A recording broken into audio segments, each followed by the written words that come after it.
আমি একজন কৃষকের ছেলে হিসাবে বলছি। 68,000 গ্রাম বাংলার মানুষের প্রধান অর্থকারী ফসল হচ্ছে বাংলাদেশের মধ্যে ধান।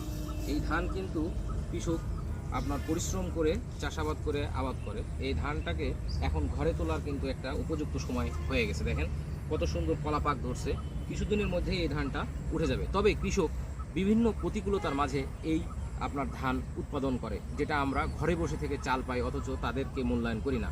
কারণ এখন যদি একটা শিলাবৃষ্টি অথবা ঝড় হয়, এই পাকা ধান কিন্তু সম্পূর্ণ ঝরে যাবে এবং একজন কৃষকের যে আশা দুর্দশা সম্পূর্ণ ম্লান হয়ে যাবে। তো আমরা কৃষকদেরকে কখনোই এটার মূল্যায়ন করি না। মধ্যস্বত্বভোগী যারা আছে তারা শুধুমাত্র এই ধানকে পুঁজি করে কৃষকদেরকে তার সঠিক পারিশ্রমিকটা দেয় না।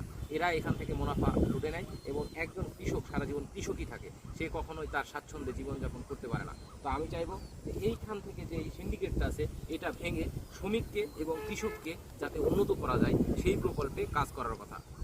ধন্যবাদ।